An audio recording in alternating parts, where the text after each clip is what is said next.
estamos chegando perto do final dessa nossa caminhada que estamos tendo, dessa nossa conversa sobre a história dos reis, que aconteceu muito tempo atrás no Oriente Médio, no antigo Oriente Médio, na verdade, e que conta o final da história de Israel enquanto um reinado. E nós entendemos, antes de começar toda essa história, que todas as histórias que estamos lendo, elas de alguma forma inspiram em nossa sensibilidade. Sensibilidade de entender que esse Deus, ele é muito diferente de quem nós somos.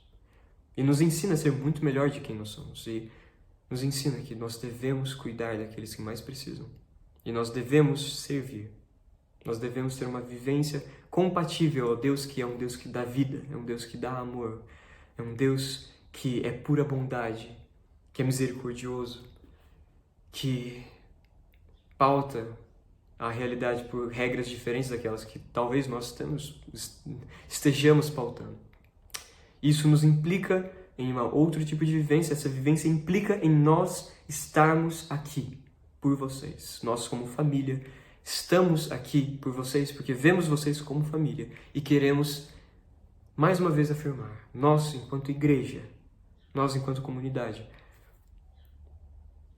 estamos dispostos a poder te ajudar de qualquer forma que for possível e acolher você em qualquer luta que você esteja passando.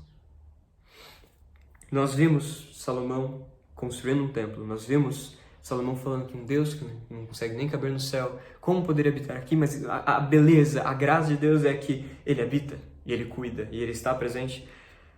E esse mesmo Salomão levando depois seu coração para longe desse Deus e se tornando alguém que deseja ser servido em vez de alguém que deseja servir. E perdendo então a noção de quem era um Deus que reina a humanidade por meio de amor, por meio de calma, por meio de paciência, por meio de serviço. E ele então se torna tudo aquilo que não devia se tornar. A partir disso o reino se quebra e muita coisa ruim vai acontecendo. E nasce no ventre de Israel, no meio de Israel, um profeta chamado Jeremias. E esse profeta Jeremias, ele nasce e ele cresce e ele se torna profeta com uma missão de levar críticas ao povo de que ele faz parte. E entender que as críticas que ele faz ao povo faz parte também de críticas a ele, por causa que o povo tem a mesma natureza que ele. E esse Deus que o chama, e esse Deus que o guia, tem esperanças que Israel relembre de uma promessa, que é a moldura de tudo isso que nós temos falado, é a moldura de uma aliança que Deus firmou com Davi, que prometia que, enquanto o coração desses descendentes de Davi, dessa casa de Davi, que Deus erigiu, que Deus construiu, estivesse ligado com Deus, Deus cuidaria. Um filho de Davi, que um dia seria rei, seria conhecido como filho de Davi e filho de Deus, traria paz, plenitude. Mais uma vez, poderia construir uma casa para Deus e criar um laço que uniria o céu e a terra aqui. E a gente crê que esse personagem que surge, Salomão, possa ser ele. E ele começa cumprindo as coisas que nós esperamos, porém a gente acaba vendo que não deu aquilo que nós esperávamos. E Salomão se afasta de quem Deus é. E se afasta de tudo aquilo que esperávamos dele. E a gente vai vendo essa promessa tênue, cada vez vacilando, e reis que vinha Amon, um péssimo rei, Ezequias, que era um ótimo rei, Manassés, um péssimo rei, Josias, que então é um bom rei, mas o povo não era um bom povo mais. Era um povo que se afastou tanto do coração de Deus, que Josias tinha noção de que a aliança havia sido já levada longe demais. Talvez longe demais para qualquer conserto.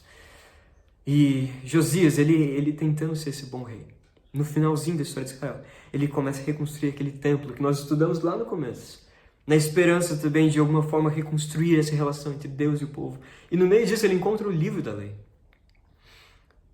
E nesse livro, nessas histórias, de um Deus que cria o mundo, de um Deus que tira o povo da escravidão para uma vida de liberdade, uma vida de abundância, e um Deus que é rejeitado pela vivência que esse povo estava tendo naquele momento. E ele vê isso, ele se vê perante a Bíblia, perante a lei, perante tudo aquilo de quem Deus era. Ele rasga suas vestes, ele rasga quem ele é perante quem Deus é. Na esperança de que a aliança podia ser renovada. E ele tenta renovar essa aliança. Só que no meio desse ministério de Josias, Jeremias então aparece e ele tem várias críticas que Deus pede para ele fazer ao povo. E Lá no capítulo 36 acontece uma coisa interessante. Jeremias 36. No quarto ano do reinado de Joaquim, filho de Josias, rei de Judá, o Senhor dirigiu a palavra de Jeremias. Pegue um rolo e escreva nele todas as palavras que lhe falei a respeito de Israel e de Judá e de todas as outras nações que comecei a falar, desde que eu comecei a falar a você. Durante o reinado de Josias, até hoje.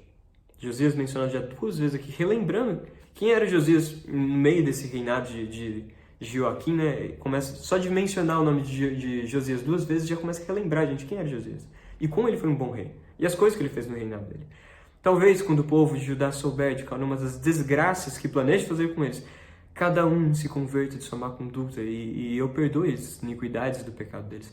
Todo alerta de juízo era em si uma forma de misericórdia do povo fugir do juízo que estava para vir.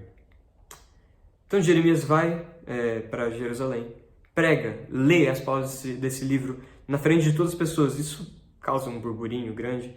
Então os oficiais do rei chamam ele e falam, lê isso pra gente. Eles leem, Baruque, que é servo de Jeremias, lê para o pessoal do reino.